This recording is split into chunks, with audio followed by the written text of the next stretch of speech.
What's good? What's good, y'all? Episode 10, man. We got 10 of these things knocked out of the crosswalk. I'm Jax, as y'all know. Got Cross over here from Crossover MMA. How you doing, bro? How's it going? Man, I'm doing good, brother. Always look forward to jumping on here with you. We got fights back this weekend, so it's all good. How you doing? Doing pretty good, man. It was weird to not have fights almost. Lala was like, "Hey, so what time is the fight coming on?" Asking me on Saturday. Like, it's not coming on for another how many hours? Is it gonna be a while? I was like,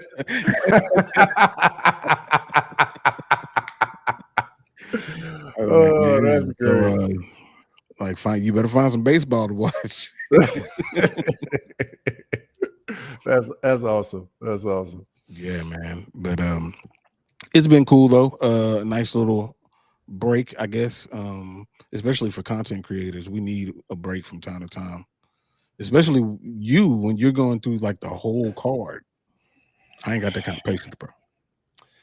Bro, like it's definitely a grind, but I kind of look at it like you just put the work in, it's all gonna pay off at the end.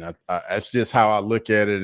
And then when you had the times you're like, I don't really want to do it, I don't want to record that video. I'm like, you know what, you got to do the little self-talk, pick yourself up, be like, all right, let's get going. And then usually what happens is by the time you do it, you're typically like, you know what, I'm glad I got myself up and got it done. Mm-hmm. Yeah. Oh, that's funny. That is so funny. Do you know who just sent me a message? This is like totally off topic. So I reached out to this dude like maybe before he fought, but Alvin Hines, the heavyweight that fought. Yeah, he Yeah. just reached out to me. He said that he would be down to jump on probably next week or the week after that. Okay. So, Cool. yeah, that'll be cool to have Alvin on. That'll be dope. But so this week, y'all, I didn't make any fancy graphics because I had to do this thing called work. And so I didn't get any time to do the graphics like I wanted to, but we got some pretty interesting stuff to dig into. Like the first thing I wanted to dig into is probably the biggest story in the UFC universe, I guess, is that the President Trump, said, I think he was in Iowa, in Des Moines, and he said that for next year, for the 250th anniversary, or anniversary of the United States, he wanted to have a UFC event at the White House. So when you heard that, like what did you initially think? The first thing I was like, there's no way that happens. Like that's got to be like a security risk of the highest order. I mean, the guy was already shot at once. So I mean, I think it was one of those things where it sounds good in theory, but I don't think it'll actually happen though. But to add on to it though, did you see the clip where DC is talking about the White House car, and he was like, if we gotta have one guy from America, Yeah, I gotta vote for the guy in Albuquerque, New Mexico. That's back in the testing pool. hey, I saw that and I was literally like, no freaking way. see, dude, if that doesn't tell people what they need to know, I mean, that should tell you everything. Like the dude who his arch nemesis, like he hates this dude, but still, DC was like, we got to get John Jones. If we need a dub, we got to call John Jones. Mm-hmm. Of all people to say that, and then Chael Sonnen backs him up. Another person who lost to John. Like that doesn't tell you anything. I mean, come on. But he also said, Donald Trump said that he would want 20 to 25,000 people there. how do you pull that off? Like temporary seating? Like, do you build something? I'm like, there's no way something like that happens. No It- way. And then on impossible. top of it, all the talk that Dana does about like not liking outdoor cards and all of that, I'm just like, something's not adding up for me. I think Trump just went off the cuff there, and Dana was kind of like, oh well, now I'm in this situation. Dude, like there's absolutely no way. Because you got to vet all those people too. Mm-hmm. And just that entire process of vetting 20 to 25,000 people, no way. Like the only way that you could do something similar to that would be like having an Apex card in some room in, or like something that they build where they only let a few people in and they have a card in there. It will feel like a pandemic card to Mm-hmm. me. Um, you know what it reminded me of? Do you remember that scene in Django when they're at Candyland and the two dudes are fighting on the floor in his parlor upstairs? That's Yeah. exactly what it would be. That's Yeah. it. Yeah. Like Yeah. it's just it's too much. Like when you start thinking about it, like logically, the logistics behind it just way too crazy. Yeah. It don't make sense. There's Mm-mm. there's no way. Well, I say no way. I would say I would give it a 2% chance of actually happening. Yeah. And when is the date too for that anniversary? Um, I mean, I think he's actually talking like July 4th of next year, Next year? Yeah, there's 2026. in a year? No way. No way. Hmm. Yeah, I can't see it. I can't see it happening. But if it did happen, or if they did have, let's say they had just UFC Washington D.C., like that makes sense. They could have it Yeah. at where the Wizards play or whatnot. Mm-hmm. You could totally do that. You could have fireworks. You could have a flyover. You can do whatever you want to do. But but who would you want to be on that card? I mean, I feel like it's got to be very USA heavy. So I mean, I'm in agreement with Chell and DC. Like Johnny Bones got to be on that. Um, Matter of fact, make that the Aspinall fight and do it July 4th. It'll be just like 1776 all over again.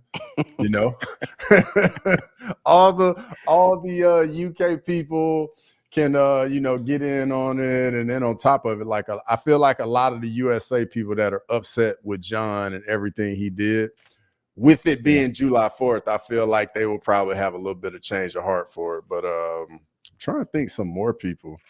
Get Would you put Kobe on it?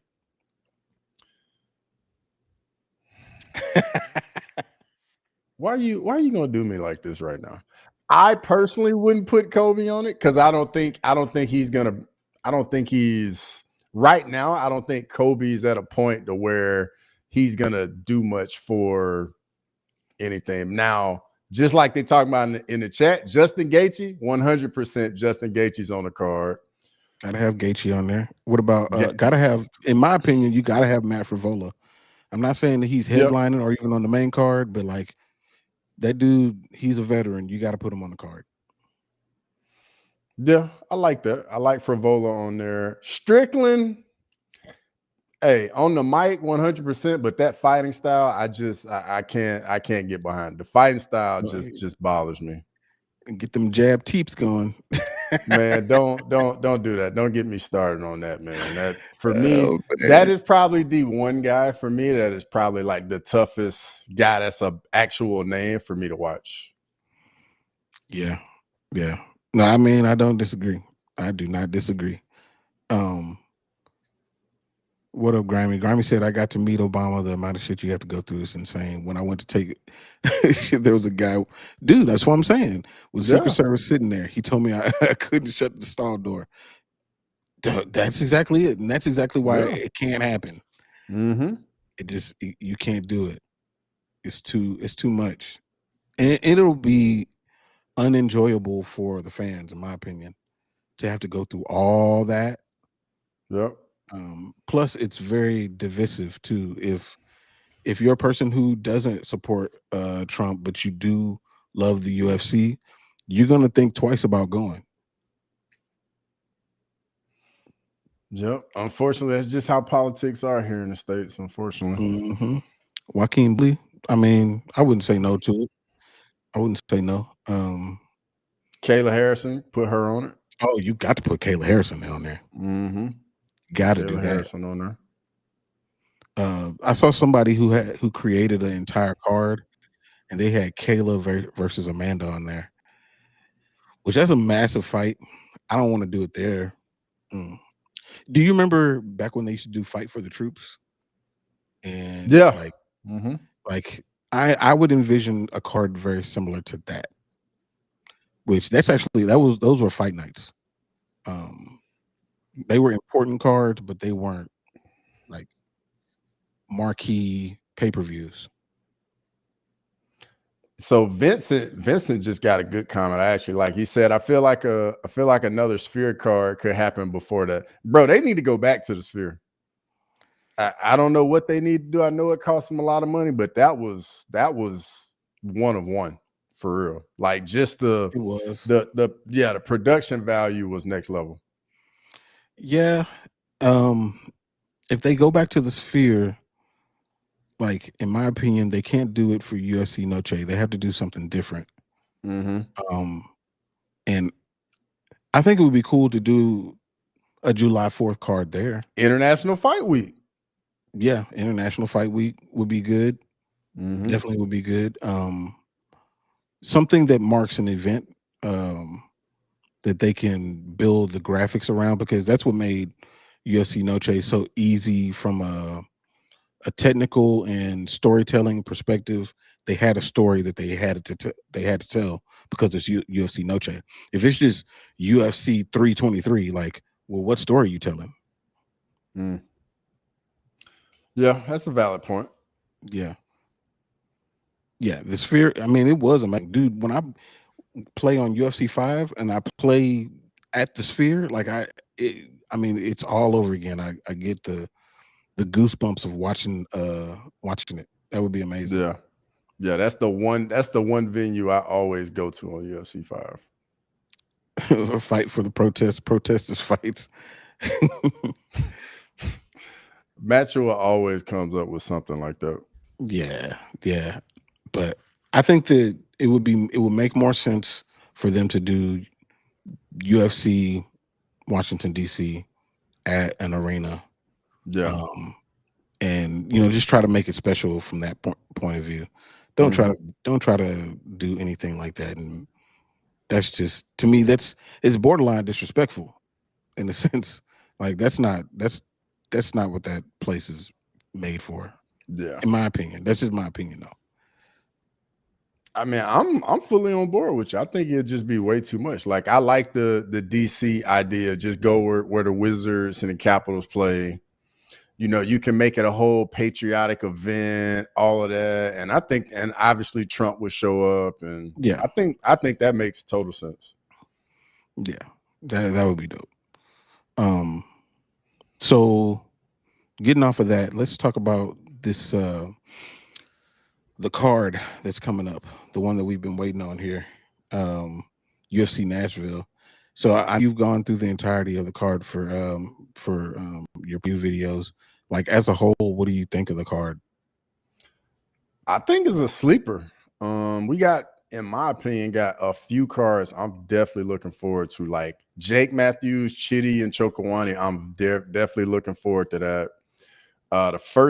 The first two fights on the main card, we might get two finishes, maybe even the first three. I mean, Vitor Petrino, Austin Lane. Mm-hmm. Neither guy got a chin, so we might get a finish there. Nate Landwehr, Morgan Charest, I think that's going to be a lot of fun. And then Calvin Kattar, Steve Garcia, I think that's going to be phenomenal too. Absolutely. Yeah. So I want to do an exercise, and y'all can do this in the chat too. I want to go through the card, but for each fight, you got to give one word. So one word to describe that fight, like your thoughts of that fight going into it. Just one word. So let me see. There we go. All right. Okay, so starting at the bottom here. Fatima Klein versus Melissa Martinez. One word. First off, have you seen the odds for that fight? I think Klein is like a minus 1350. What? Yes. Let me double check. That is insane. Yeah, because that's what they were when I made my video. That's wild. Go to DraftKings.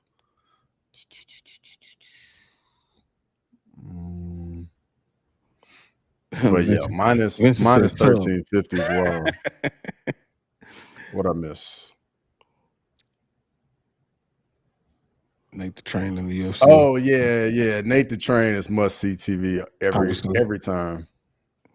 Boring. Like what? That's a good one, Sebastian.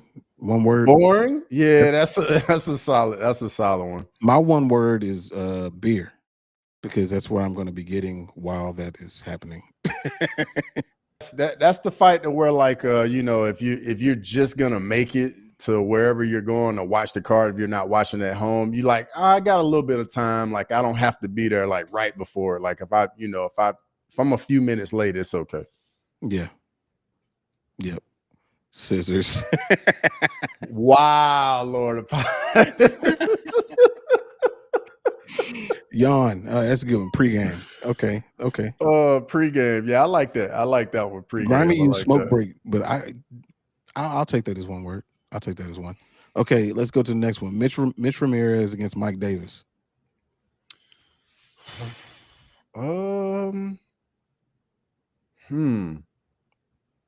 I think this is gonna be the fight where like that's gonna set the tone for the rest of the card.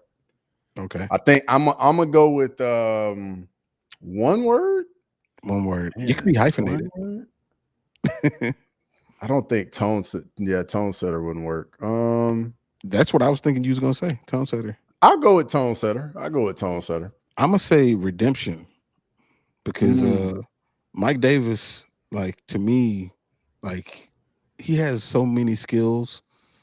He's so good at a lot of different things, but he just, I don't know. There always seems to be a roadblock, whether it's an injury or whatever it is. I think this is a chance for him to get redemption. Lord of the Pies said disappointed. That's tough. Tua said hopeful. That's a good one. That's good. All right. Kennedy Zachuku against Walter Walker. Oh boy.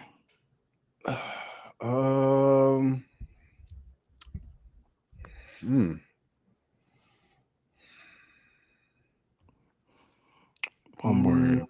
One word. The one word has definitely caught me off guard. That's what makes it difficult. One word. I'm gonna go with man. I feel like heavyweight's just too easy. I feel like somebody's getting finished in this, so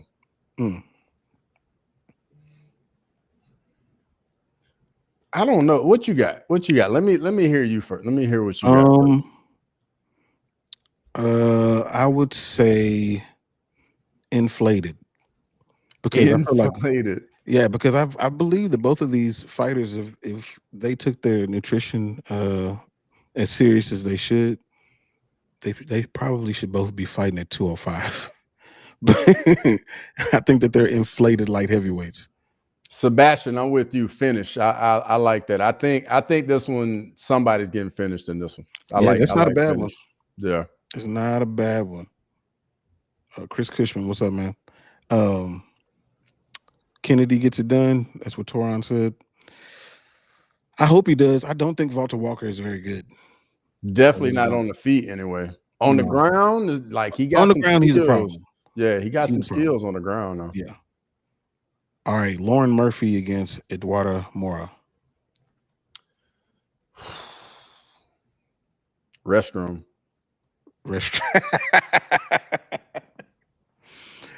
Mid. Let me see. Lauren Intermission.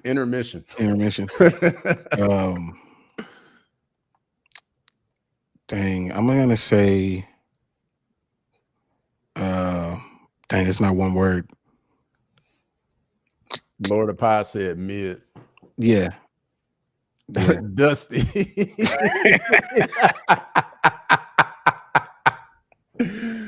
I'm gonna say retirement. Mm. Because I expect after Eduardo Mora beats Lauren Murphy by submission that Lauren Murphy retires. I gotta give it to Lauren Murphy though. She is tough, dog. Oh, she's very tough. Bro, she took a beating Very, against very tough. Andrade, dog. It was rough. Yeah. It's very, very tough. I mean, and you can tell by her face. She's been through a lot. Her face is very tough. Real talk. All right. Jake Matthews versus Chidi and Njokuani. Fireworks. That's a good one. I'm gonna say knockout. Okay, I like that. Yeah, I think that somebody gets finished in this fight, and it could be either one because both these dudes are ridiculous on the feet. I don't think that there's going to be a lot of grappling in this one. Sebastian, I'm with you. Knockout. Banger. Bro, how about these guys moving from middleweight to welterweight, following the lead of Joaquin Buckley, Chidi and Njokuani, and Chris Curtis? Yeah. Yep. Which leads us to the next one. Max Griffin and Chris Curtis.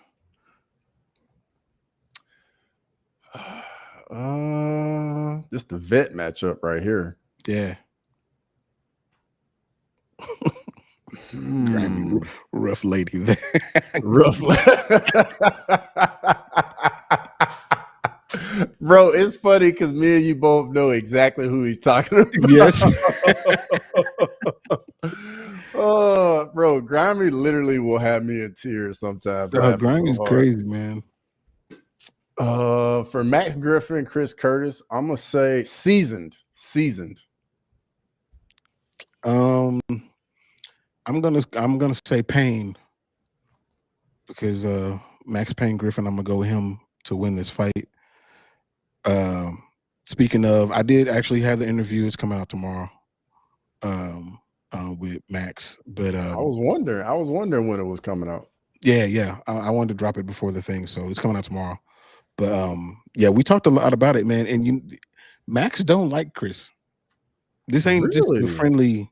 He don't like him at all, and I did not know that until we had the conversation. Okay, I'm curious to see how Max approaches this fight because usually with Max, he's like more so using footwork, moving laterally, circling the octagon, whereas Chris Curtis is just plodding around right in front of you, just trying to get in the pocket with you. So I'm curious to see how Max approaches this fight. Yeah, me too. And Chris Curtis, he fought at welterweight, but it's been so long since he fought at welterweight. One question for you about Chris Curtis, like obviously that he's trained, with a lot with Sean Strickland. That used to be one of his best friends. They've been in and out of friendship, over the past couple of years. But what do you think makes his style more enjoyable to watch than that other dude, Sean Strickland? I think what it is Chris Curtis offers up a little bit more variety than Strickland does to me, because Strickland is just jab, teep, jab, teep, jab, teep, jab. Like it's literally all it is. Whereas with Curtis, like, he mixes in some more hooks. He's trying to get in the pocket and actually like finish people. Whereas with Strickland, I feel like he's just trying to outpoint guys with that jab and just land, and not try and really do damage. What about you? Yeah, I agree. He's a lot more versatile. And his nickname, the Action Man, is very appropriate. He likes to fight in the pocket, and he is trying to get you out of there. He isn't trying to just win. And I think that Sean tries to wear you down, but he's wearing you down by pressing the same buttons. Yeah. He's just like, I'm a square, triangle, square, triangle, square, triangle. It's like, okay. He like that. Strickland is like that person when you play like Street Fighter back in the day and they literally just spam like one move. That's literally Sean Strickland. Yeah. Lord of the Pies says Strickland is overly defensive. He's very defensive, and I mean it works. It's got him a belt, but it's not exactly the funnest to watch at all. Okay, let's see what else. Junior Tafa against Tuko Tokas.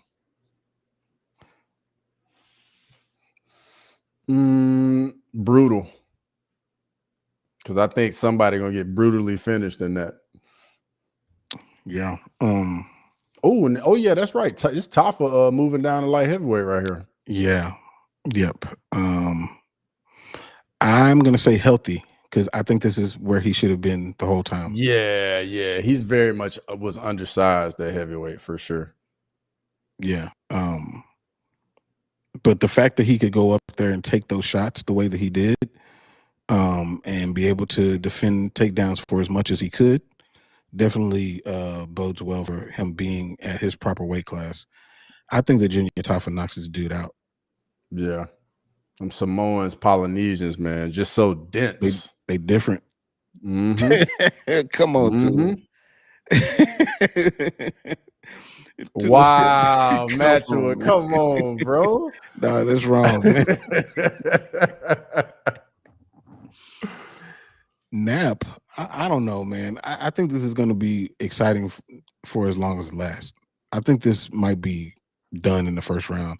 If it doesn't end in the first round, then I would change my word to sloppy, because it's going to get sloppy in the second and third. All right. Vitor Petrino against Austin Lane.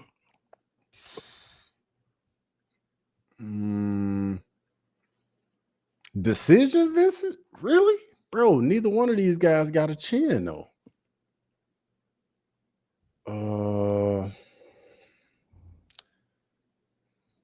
In all honesty, man, does either guy want to win this fight? I feel like sloppy fits this fight because Petrino's coming off getting finished twice. Austin Lane's coming off getting finished like 2 or 3 times. Like,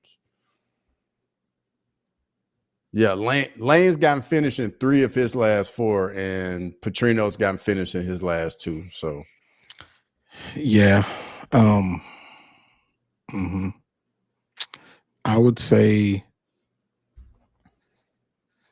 because I agree that somebody's going to get finished, and I really think it's going to be Austin Lane.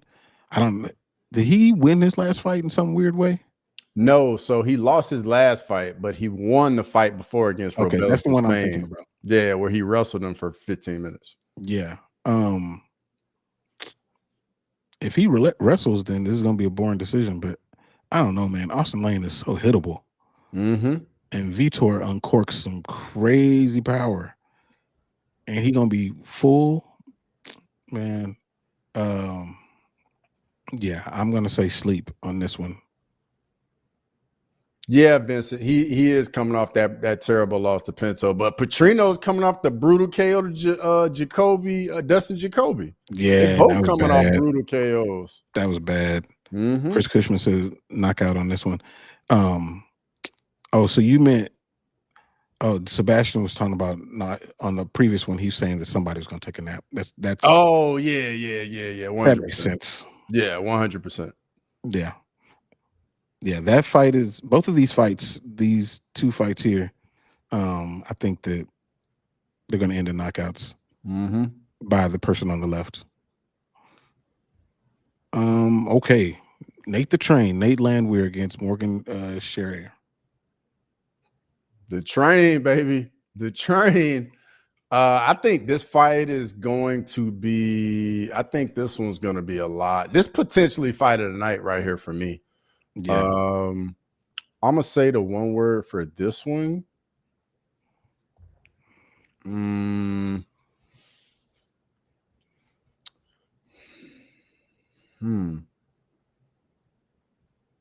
gonna need a minute. What you got? I'm gonna say stamina. Because I think that both of these dudes are gonna take a lot of shots. Both of them are gonna get beat up pretty handedly. And it's just a matter of who's going to be able to last. And right now, I lean towards Nate the Train, but I don't know that for sure. Like, I'm not sold on that because The last pirate over there, he's got a lot of fights and a lot of experience too. So, but I do lean towards Nate outlasting him. Yeah, it's a tricky one, man. I mean, people forget, man. Nate Landwehr got a few solid wins. He got a win over Ludwig Klein, a win over David Onama, and a win over Jamal Emmers. So, I mean, yeah, and for that's me, solid competition. Exactly. I do like Bloody, Sebastian. I like Bloody. That's a really good call right there. What's going on, Combat Sports today? Good to see you in here, brother. I like Bloody though, because I mean, I feel like Nate the Train always gets cut and is always bloody in all his fights, whether he wins or loses. That's true. That's very true. Let's see what they say. Bloody promo sustainability. Yeah, promo is a good one because Nate gonna cut a promo. Yeah, you're right about that. He is gonna cut a promo. 100%. Okay, Calvin Kattar against Steve Garcia. Baptism. One of these guys gonna get baptized. Whether it's Garcia gonna get knocked out or Kattar gonna get knocked out. One of them gonna get knocked out. I mean, you know, Kattar just been fighting killers, bro, for like the last 10 fights. All because I think he on like a 4-fight skid. But you just look at who he's been fighting, man. Like Yusuf Zalal, Aljo, Arnold Allen, Josh Emmett, Giga. He beat the brakes off Giga. Max Holloway, Dan Ige, Jeremy Stevens, Zabit. And I mean, you know, Steve Garcia, man, just been on a tear. Like 5-fight win streak, all KOs. Ooh. Yeah. Somebody getting baptized right here. That is a great word to a frenetic. Yeah, that's a great word for it. Which used that for the previous fight too, for Nate the Train and Morgan. I was going to say aggression because I think that whoever is the most aggressive during this fight probably going to be able to want to take it. And Steve Garcia is just by nature just a very aggressive individual. Yep, bro, he is kill or be killed. Yeah, like in the first round, he is kill or be killed in the first round. He don't even play around. Yeah, and Calvin Kattar can sit back and counter. I mean, he's very good, especially at sitting back and countering people. But I don't know, man. Steve Garcia, he might just be too hard-headed to allow Calvin Kattar to play that game. But I think this is going to be a very aggressive fight. Very aggressive. Yeah, at one point, man, the odds were a pick 'em at one point, but Garcia is now a -125. Yeah, that makes sense. All right, Stephen Wonderboy Thompson against Gabriel Bonfim.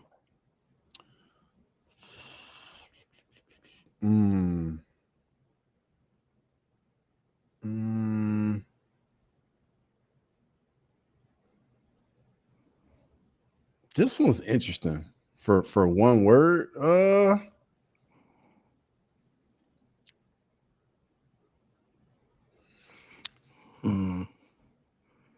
You're right, Grammy. Kattar does have a good chin.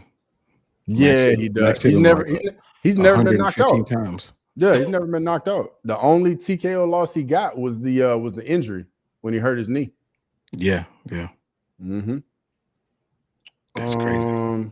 I like technical for this because I mean Bonfim's technical on the ground, Wonder Boy's technical on the feet. I like technical. Yeah, that's a good one. Lord willing. Lord willing. Oh man. This one's tough for one word. Technical is solid, but I feel like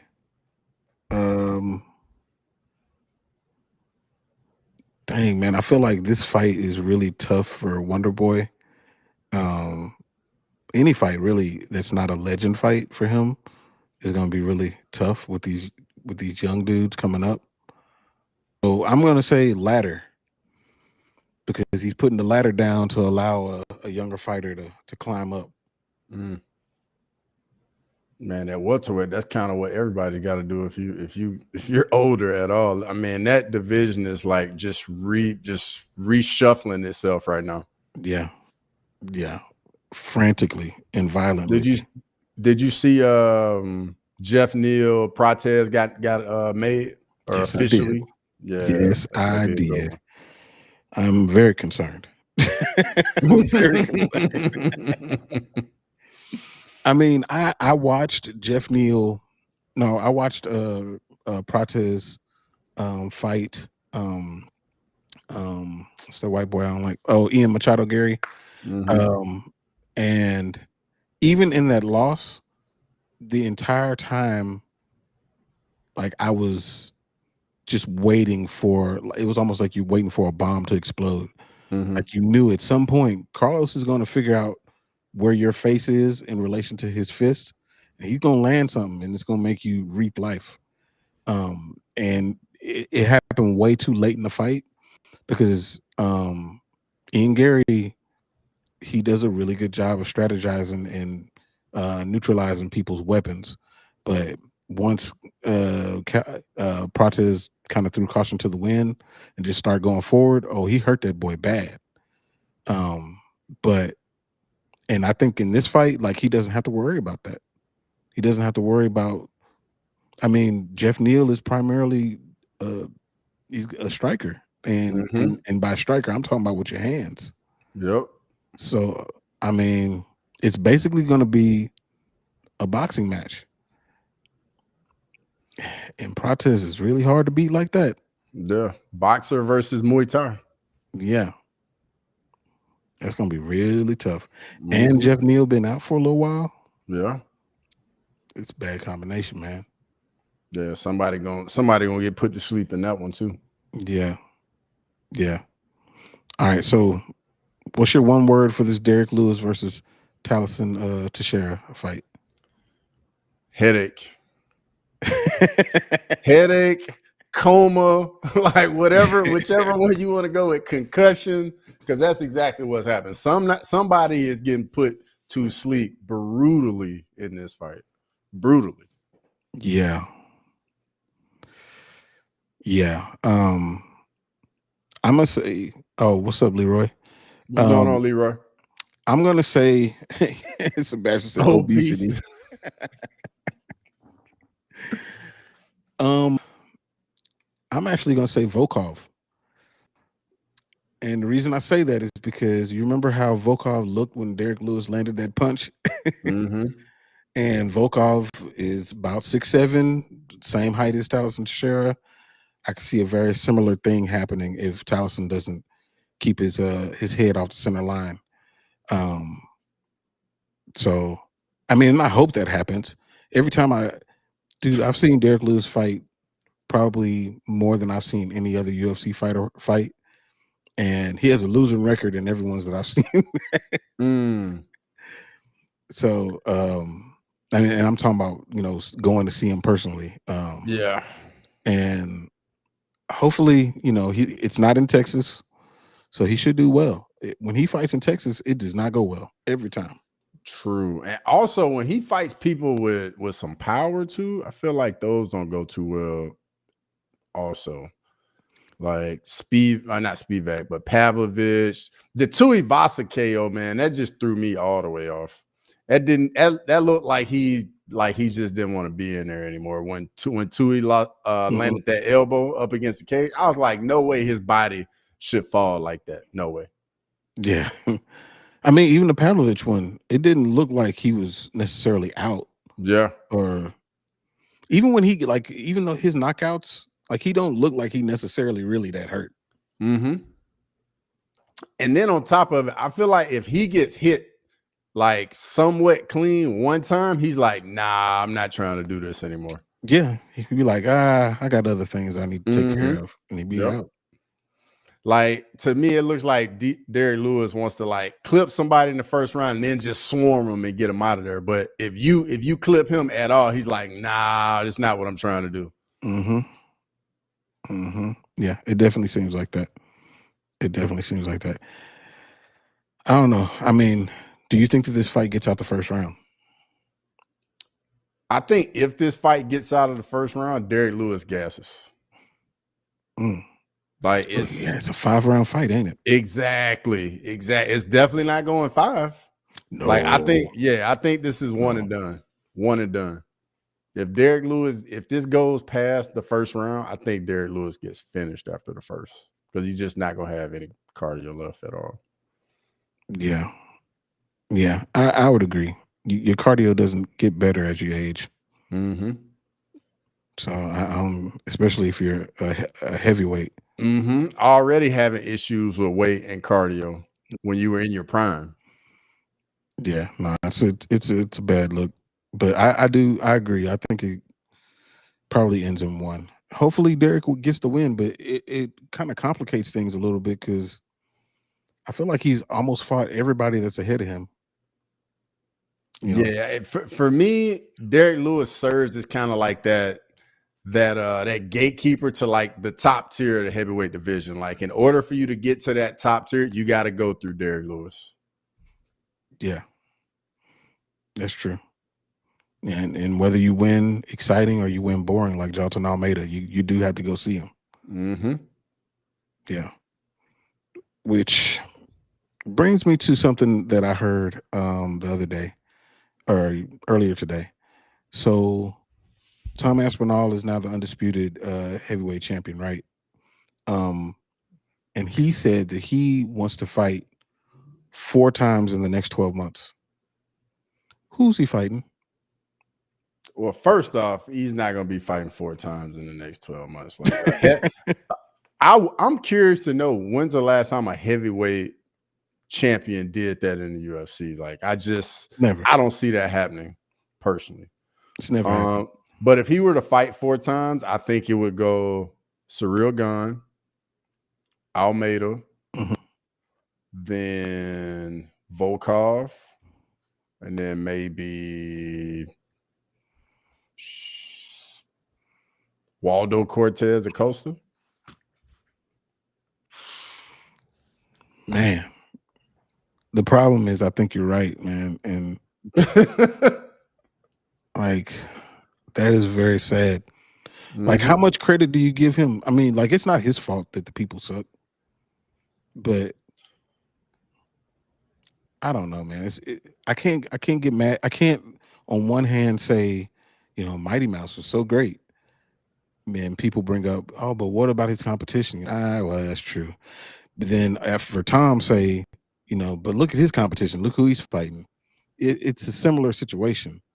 Is you can't make them better. You can only beat who's there. Yeah. And then, like, even newer guys in the division, you think about it. So, like, Teixeira this weekend's a new guy in the division, could potentially be something.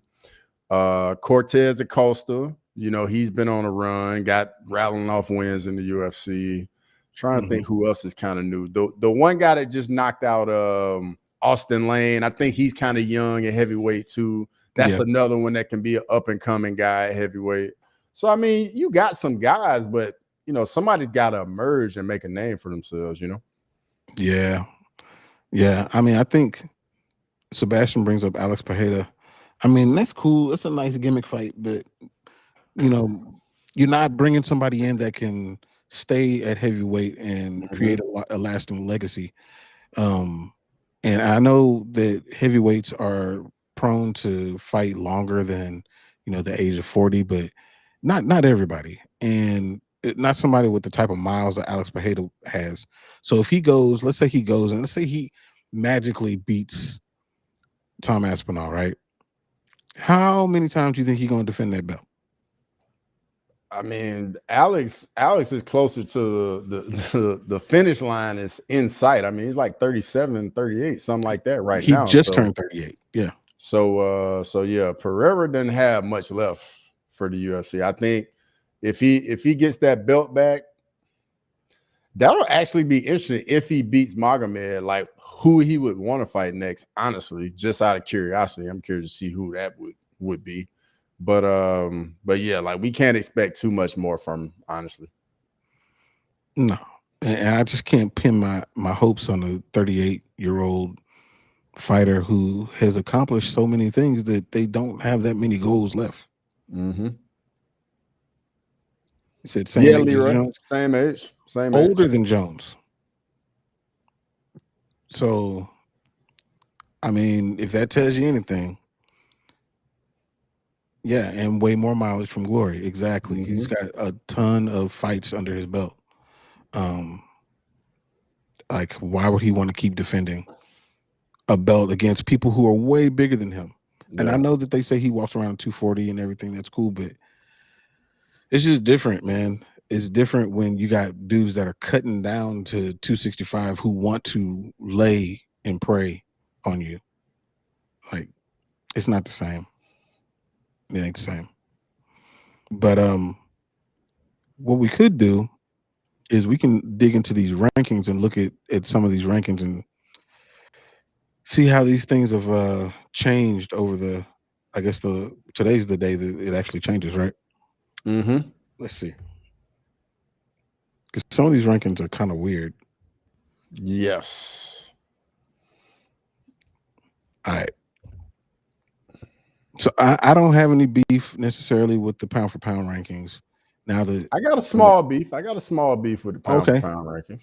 Okay, what you got? I personally think Pantoja should be ahead of DDP. I can't argue that. Can't argue that at all. DDP, what does he have? One title defense? Two. Strickland and Izzy. That's true. Yeah, he went from Strickland, then beat Izzy, then beat Strickland. Yep.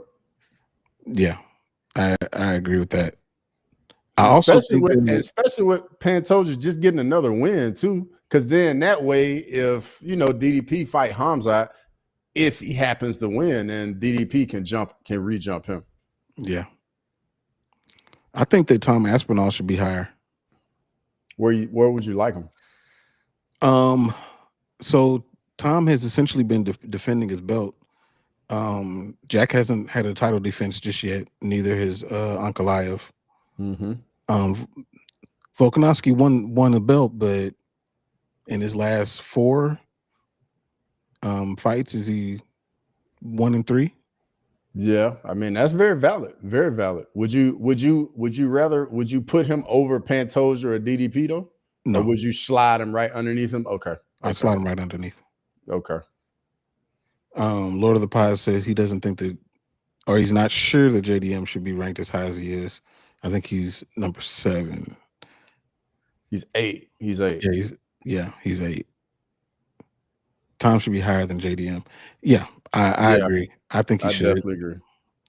Should be higher than Ankalaev too, and Volk. Honestly, you're right. He should. I think that 6th spot is where Aspinall should be. Yeah.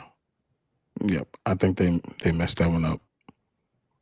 Otherwise, it's fine. I'm 100% good with Ilya being number 1. And I'm good with 1, 2, and 3. I think that's perfect. Yeah, I think the top 3 are definitely. I got no issues with that either. Yeah. What up, Sterling? Okay, interesting. Defending interim belts should not count.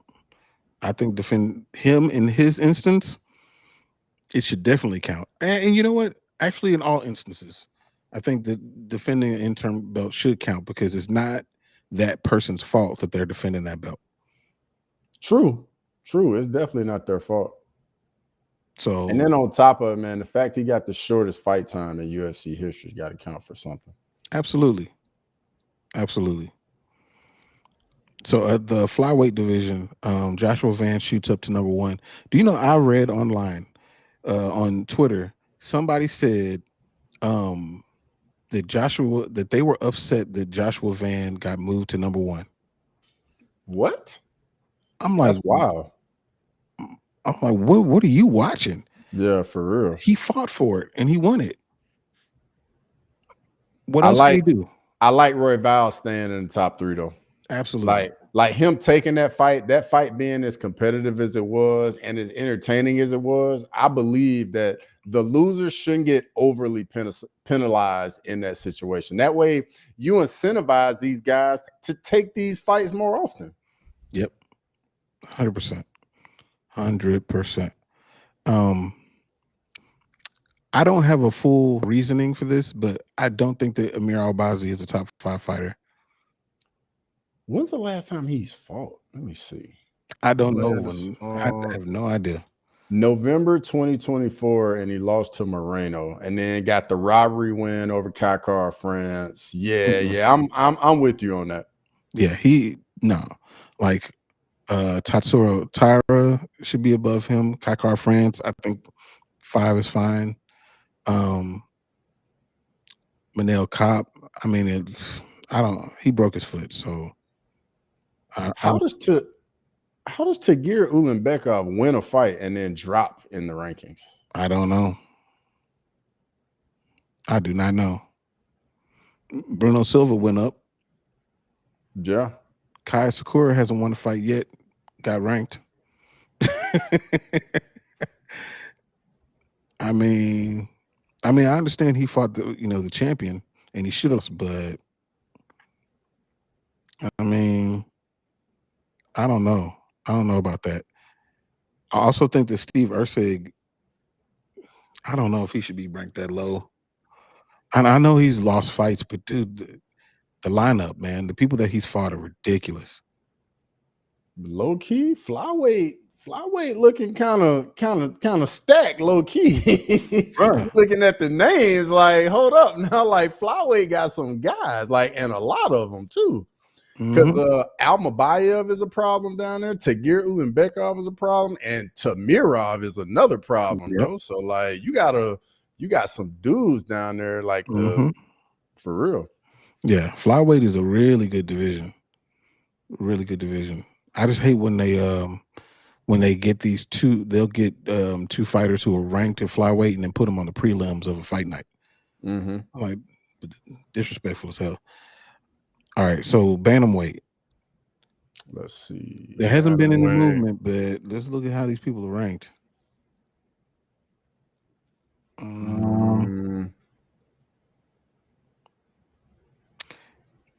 Is Montel Jackson that good? Is he that good? Bantamweight, there's a lot of bantamweights. Yeah, bantamweight is so stacked. I think I would have had McGee's fighting Jan next, right? Yeah, that's wild. And Oliver and I think Oliver and Kyler Phillips are fighting here pretty soon. Who's Cheeto got? Cheeto's fighting somebody coming up, right? I think Cheeto's got a. Let me see if he's. Does he have a fight? Somebody in the chat should let us know. Let us know if Cheeto's got a fight book. I feel like he should, because it's been a while since he fought, right? Because he fought. Yeah, it has been a while. Yeah, it's been a while since he fought. Dude, I agree, Sterling. The flyweights have come a long way. And Chris Cushman said he thinks Timarov popped for roids, according to Charles Johnson. I don't think Charles Johnson is the best source, but I mean, he could be right. And they definitely need to bring Mokaya back for flyweight, 100%. Yeah, they do. 100%. They do. I think he's served his sentence. Bring that dude back. Cheeto fighting Lays. So Tua said that Montel is that good. Okay. If you say so. If you say so. But hey, that division is nothing but killers, though, dog. Nothing but killers. It is. Because Vinicius Oliveira at 15 is wild. It's true, but they have a dominant champion now. True. Who beats Marab? Umar? Corey? Honestly, I don't think anybody does. Like, I think the most dangerous guy for him was O'Malley, just because he got some punching power and he can get him out of there. Like Umar doesn't really have power like that in his hands. Incredibly skilled, but I mean, Marab is just gonna eat up anybody's gas tank. It's the same thing he did with Jan. Corey's got all the skills, but he looked fatigued in like the 4th, 5th round against Umar. How's he gonna look against Marab? You know what I mean? So like maybe I got somebody at bantamweight I think that can hold up to the cardio, and that's Mario Batista. You know what? You might be right. Wouldn't that be Yep. funny? That's the one. Wouldn't That's the that be guy, funny? dog. Mario Batista.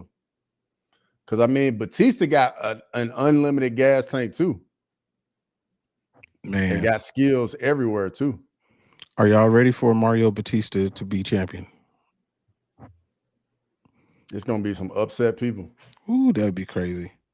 That would be so crazy.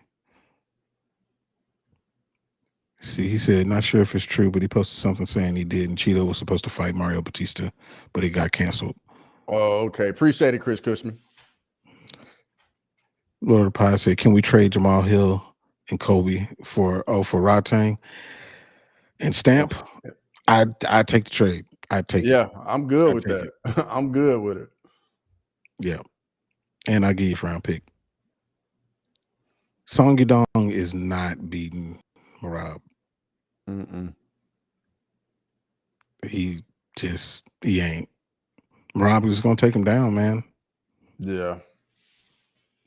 Yeah, if you don't have just like crazy cardio, I'm just not giving anybody a chance against Marab. And the only person in that whole division I think got that kind of gas tank is Batista. Yeah. And he may not even make his way up there to Marab. Yeah, because he got a lot of landmines to step on before you get there. Exactly. Because I don't know if Mario Batista can Corey Sandhagen. Well, depending how things shake, because think about it. If let's say hypothetically Corey gets the next title fight, Batista's still gonna be behind the winner of Marcus McGee, Peter Yan. That's true. Like, if I'm Batista, I'm trying to fight Davison Figueiredo. That's who I want to fight. No, Figgy's out. He's hurt. Nah, the guy he need to try to fight is Umar. That's who he need to try and fight. I would not try to fight no Umar. Bro, but think about it. Who else is he gonna fight that's gonna literally he gets that win? He's the number one contender. It's Umar is that guy. But it's not an easy night out, but I mean it's bantamweight. You're gonna have a rough night out regardless who you fight. Yeah. I see why he was trying to initially fight Marlon. I see why. Yeah, that top 6 is really tough. Because I don't think Batista matches up well with O'Malley. No, I would avoid that fight because I think that O'Malley he just keep him on the end of his punches. He'll never get to him. Exactly. Yeah, I would enjoy watching the Mario Batista Umar fight though. That's for sure. Oh yeah, that would be a lot of fun. And make that like a fight night main event. Make that 5 rounds. Yep, that would be good. All right, so let's go to featherweight. First of all, Max should not be listed here anymore. 100%. Let's see. Anything else wrong with it? Lerone Murphy should be higher than 7. Yeah, I would put Lerone Murphy at 5, honestly. Ortega, I would drop him, and Arnold Allen, he's just been hurt. Yep. Yeah. Man, I don't feel like too many people are going to agree with this one, but I think the guy that gives Volk the best fight at featherweight is Lerone Murphy. Yeah. He's well-rounded enough. Got the gas tank, strong in the clinch, strong wrestler. Like right now, I think Lerone Murphy's the guy that gives Volk the toughest fight at featherweight. Right now. Thanks, Leroy. Shut up, Leroy. So Matchell, Holloway came out and said he's not going back to 45. He said he's sticking at 55. Yeah, he ain't coming back. So you gotta take him out. Gotta take him out. No, I think I agree with that though. Oh, Gene Silva. Hold up. Gene Silva's fighting who? At Diego Lopez. Oh, that's a good one. That's UFC Noche. My only hesitation with Gene Silva being being Volk's toughest fighters. We don't know how he defends takedowns. Can he get back to his feet? Like, I know we saw a little bit in the Bryce Mitchell fight, but I don't think that was enough to really know how he would hold up against Volk. Because Volk's so well rounded, man. True. If you got a weak spot somewhere, Volk gonna exploit it. What up, Scott? What's going on, Scott? Good to see you. Yeah, no, I agree with that. So are we agreeing that Mavzar should be getting the next? I mean, he should have got the last, but should be getting the next title shot. Bro, I've been saying Volk said it. I've been saying it for a while. He should have got the title. Like, I was under the impression he should have got it before Diego Lopez when he beat him. Like, I get it, the circumstance, short notice, but the man is undefeated, beat the guy that's challenging for the title, beat Aljo, beat Arnold Allen, and he's getting a little bit of that Bilal Muhammad treatment. And now he's got to fight Aaron Pico. Yeah, I think that it would have been interesting. It's a fight that we lost, but I think that Mavzar Evloev against Ilia Topuria would have been an interesting fight. I really think it would have been interesting. I'm not saying that Evloev would have beat him, but it's just a different look. I think it would have been very interesting. It's a very similar look, not the same, but similar look to the Arman Sarukian against Ilia Topuria fight. As far as the grappling is concerned. Let's see. Aljo's fighting Brian Ortega. And Gene Silva's got Diego Lopez. Which are great matchups. I like those. Aljo's been calling out Brian Ortega for a minute. I wonder if he's gonna get more than more than he bargained for. Because when it comes to grappling, Brian Ortega is, you're not hitting him now. Because obviously he just walks forward and gets punched in the face, and that's a lot of his downfall. But if we grappling, different story. He was maybe a tighter squeeze away from being the champ, against Volkanovski. So 2 times. Yeah. So I don't know about this, Aljo. I'm not sure about this one. What are you thinking about that fight, like going into it between Ortega and Sterling? I think Aljo gets it done, man. Ortega, for me, he's so hot and cold. You never really know which guy's gonna turn up on the night. That's the thing. When Ortega shows up, he can get it done, just like in the Yair fight. But then he can show up like the Diego Lopez fight. You don't really know. But I know with Aljo, whether he wins or lose, he's gonna turn up and he's gonna show up and he's gonna compete. Yeah. That's true. Aljo is the same. He's very consistent. Who do you think has better striking? I think I'm gonna go with Aljo there. I think his striking blends with his style overall better than Ortega does. Ortega's striking for me just looks like he's kind of like a fish out of water. So I think I agree that Aljo's style blends well with him, but I also think that that's terrible. So I think he's a terrible striker. I think he's an elite grappler. But I think that Ortega can present enough offense in the grappling exchanges to kind of make him not do some of the things that he would normally do. And if we're just striking, I think that Brian Ortega beats him. But I mean, that's why I want to see the fight, because I agree that Brian Ortega is not the same every time he comes out there. Yep. He could be a totally different guy. So we'll see. We'll see what he does, man. But wait, hold on, Rob Rex. What happened with Ortega? He scammed you? How did he scam you? Like, I need to know the details on this one. Yeah, we got to hear about that, Rob Rex. Ernie said Aljo should keep it on the feet. I think that I don't think that that's going to help him either. I have no faith in Aljo striking. Like and I can't remember what fight it was, but it could have been against TJ Dillashaw, but it was a fight where Aljo striking looked pretty decent. But for the most part, every time he goes out there, it seems like he's just learning how to strike again. It's disappointing. It just never came around, at least in my opinion, at least the way that I see it. But if he beats Brian Ortega and gets it to the top 5, like, it becomes a way bigger story. Yeah, for sure. For sure. Yeah. Another fighter in this division before I move on that I'm excited to see here is definitely David Onama. I'm a big fan of David Onama. He's very exciting.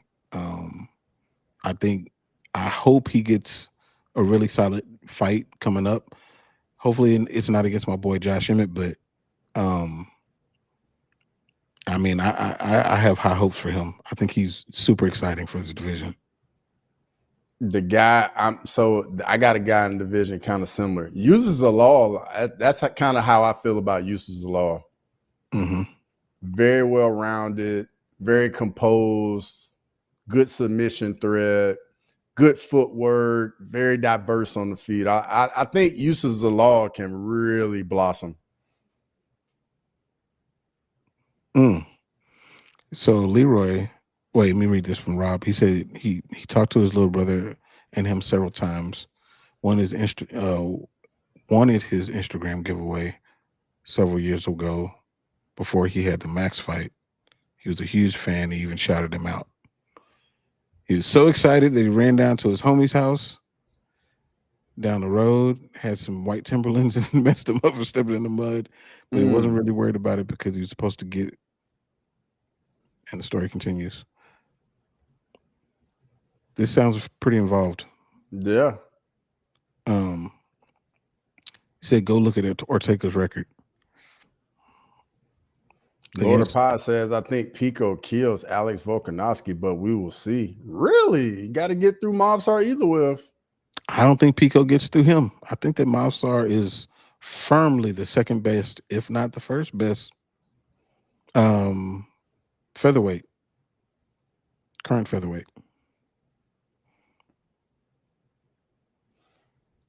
There we go.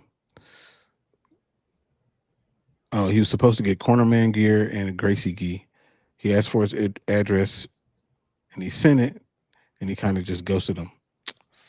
Messaged him several times since. He just never got back, so he was down some Timberlands. White Timberlands at that. Man, that hurts. That hurts to read right there. I get it. I get it. I totally get that. That's on site right there, dog. You lost the Timberlands? Yeah. Yeah, that's rough. That's rough. All right, lightweight. Lightweight is about to see some turnover. So we got Ilia Topuria. Islam, that shouldn't even be there anymore. Armin, that seems right. I guess Charles stays and Justin stays and Max stays and Dustin stays. Did you hear that Max said that he's probably got about 4 fights left? I did not hear that. Yeah, he said he's probably got about 4 fights left. He said if he can't hang with the upper echelon of fighters, then he doesn't really want to do it anymore. Man, to be honest with you, I'm looking forward to some new guys, some new blood at lightweight. Honestly, like Mauricio Rufy. I'm looking forward to him to get into the rankings very soon and then start making his way on up the rankings. Yeah, it's gonna happen. Because that Mauricio Rufy fight versus Ilia Topuria one day, it's gonna be amazing. Yeah, that would be explosive at lightweight. That definitely needs to happen. Yeah. I mean, if you look at it, like Charles Oliveira, 35, soon to be 36. Justin Gaethje, he's already said that he is very close to being out. Mm-hmm. Max just said that he's got about 4 fights left. Dustin is about to fight his last fight. Dan Hooker, sneaky 35, almost 6 years old. Gamrot's Gamrot. Benny, we all know, like, we saw the fight. We saw he beat Moicano, but He looked pretty old doing it. Yep. Patty's young. Yep. Fiziev is young, but he's talked about going to 45. Moicano, it was on the Mm, other end of that old man beating. Chandler's done. Chandler got to go. Benoit Saint-Denis, he's young enough to stick around, and Grant Dawson also young enough to stick around. Yeah. That leaves like 4 guys in the division. Yeah, for real. Like, honestly, like somebody not even ranked at lightweight can literally get a few wins and be in like the title contention, because there's going to be so much turnover in this weight class over the next 12 months. Yeah, it is. Yep. Especially, depending on who Patty fights, whoever he's matched up with. If Patty wins that, then of course they're going to shoot him up the rankings.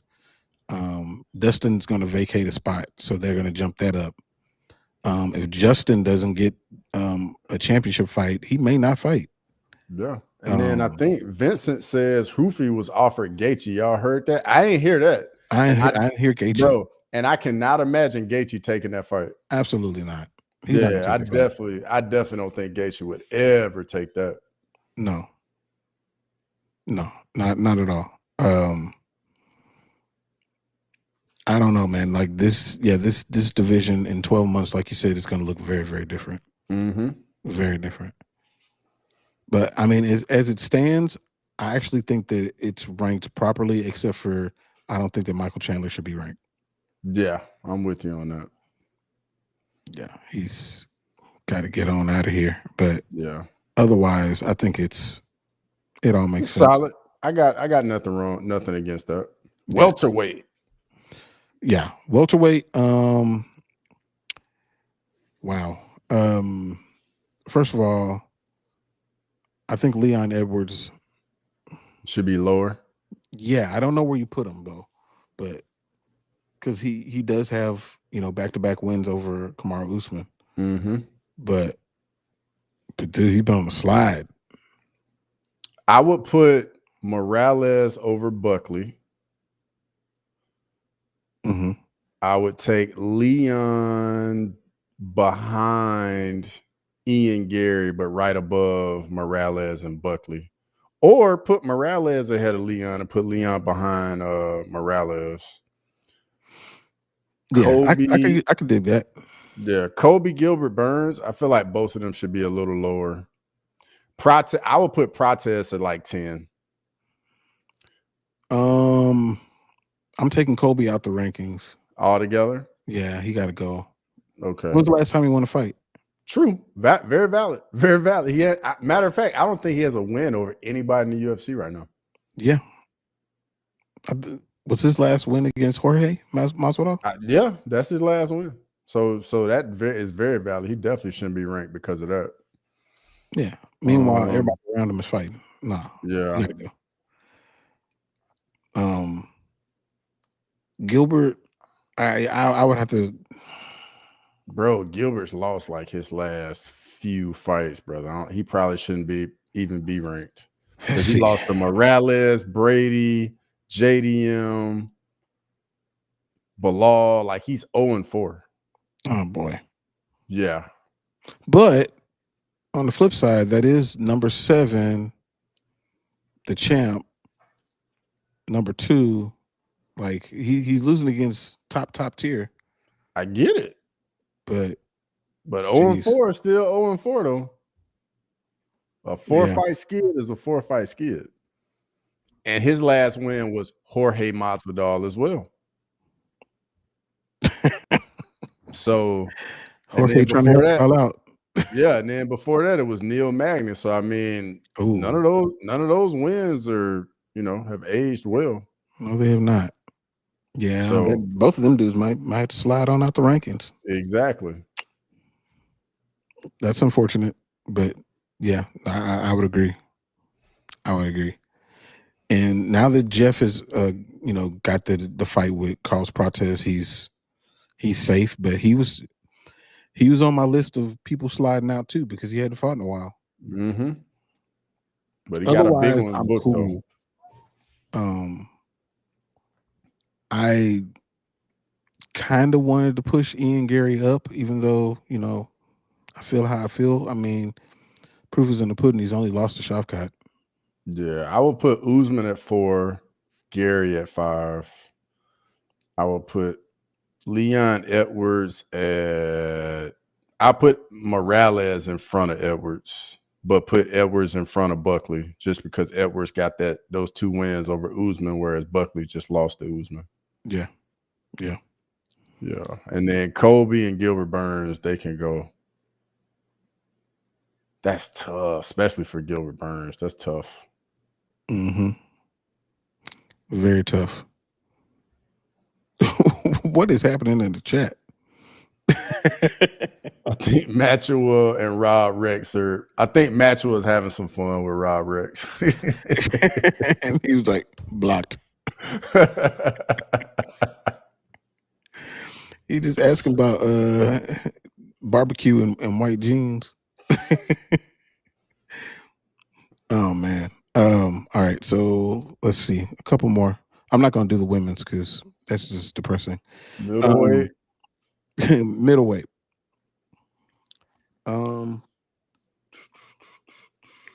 Let's see. I got no problem. I got no issue with Imavov. I think Strickland's too high. Chimaev being 3, I'm cool with. I feel like Barallo should be a little higher. Yeah. I would put Chimaev at 2.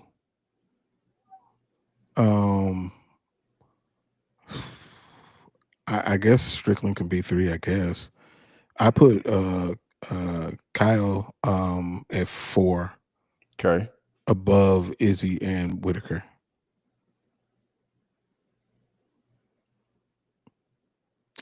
Yeah. Like that's honestly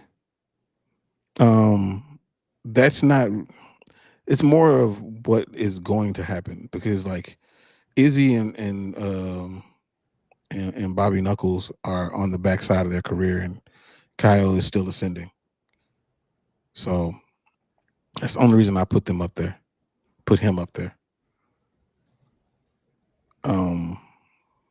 Otherwise, I think the only other fighter that I have an issue with is Paulo Costa. Shouldn't be ranked. He shouldn't be ranked. Not be ranked, bro. Does not have a win over anybody. No, he shouldn't be ranked at all. Mm-mm. Yeah, get that man on out of here. And RoboCop should be ranked. RoboCop should take his place. Yep. Trade a Brazilian for another Brazilian. Yeah. Okay, 100%. Middleweight wasn't too bad. Yeah, middleweights, they're pretty on point. Okay, light heavyweight. Let's see. I would put Reyes over.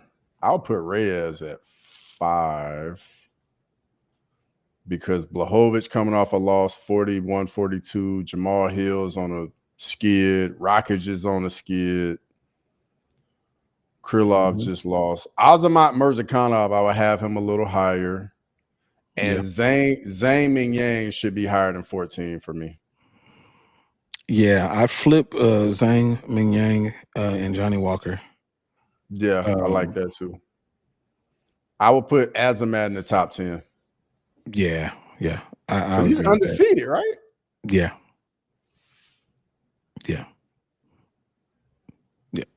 I agree with that. He said Paulo's on a 3-fight skid and saying he's still, bro.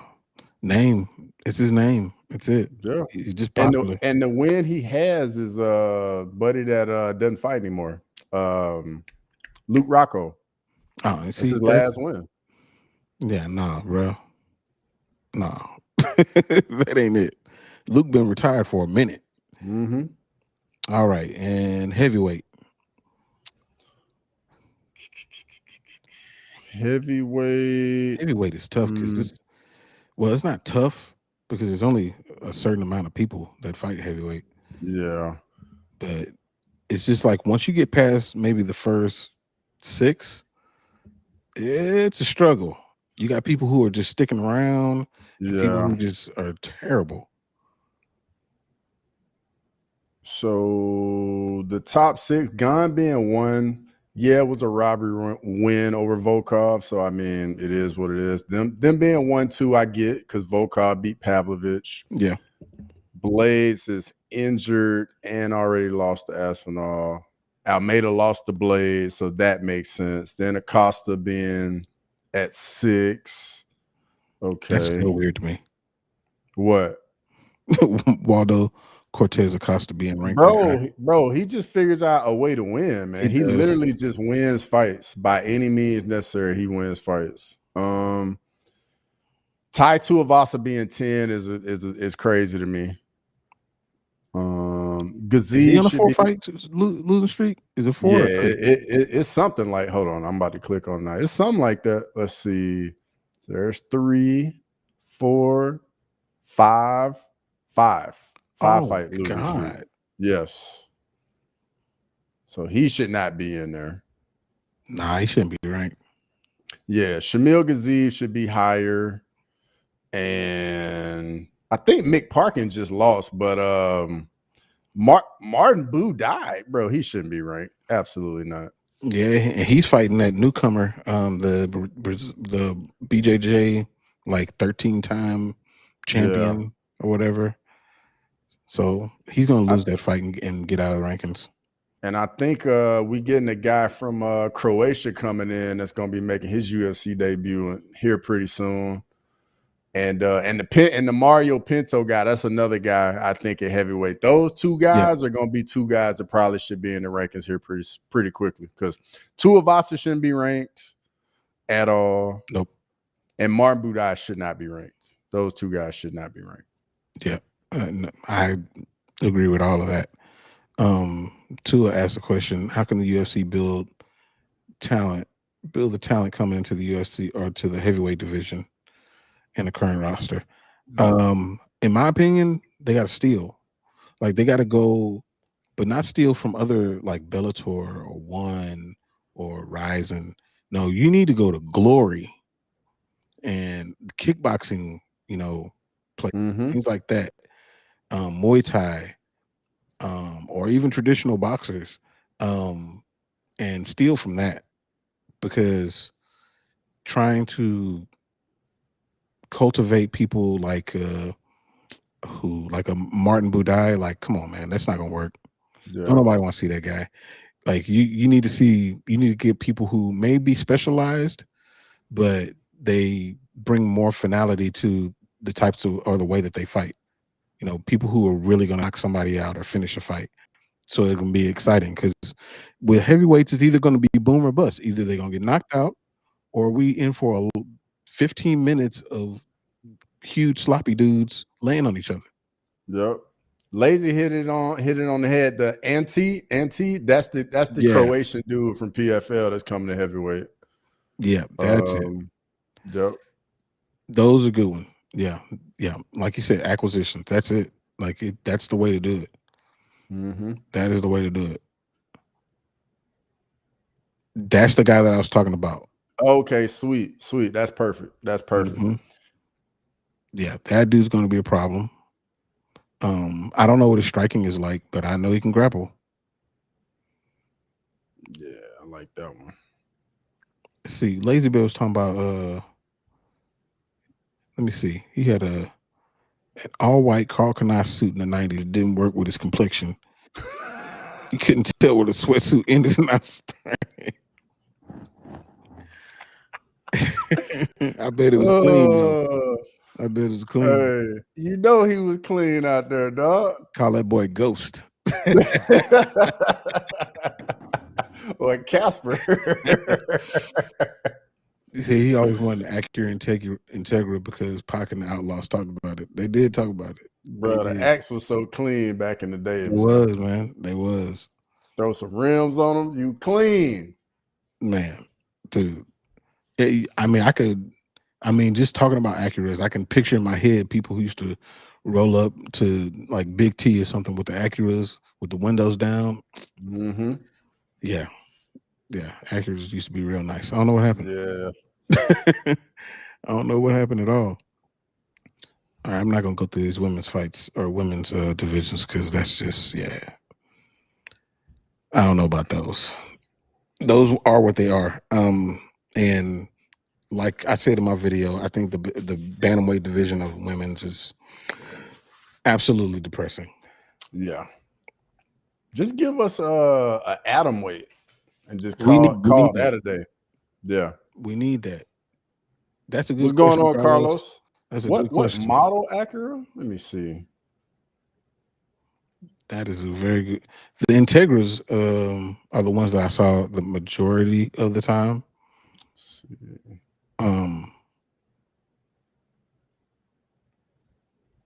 But Bro, I promise, man, Acuras was so clean back in the day. So clean. Like the early 2000s. Ooh, Poker Stars. That's it right there. The Acura Legend. Acura Legend. Okay. That's it. That's it. Let me Google it real quick. See, Buchecha. Ooh, yeah, that's that old school joint right there. Oh, you found it? That's that old school joint. Would be the most decorated BJJ athlete to enter the UFC. Fabricio probably was the second, then Rodolfo Vieira and Jacare Souza. Yeah. I'm anxious to see that dude fight.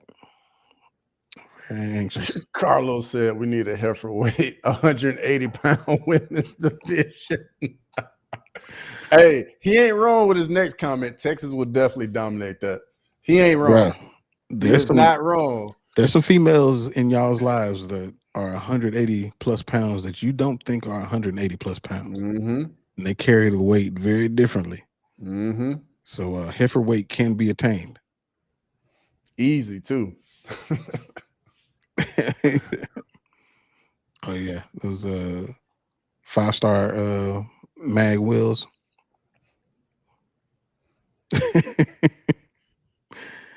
Yeah, I don't know if we need the bigger ladies too. I don't know about that. I think the 105 division is the division that we need to add more than anything. Honestly, more than any other division, we need to add the 105.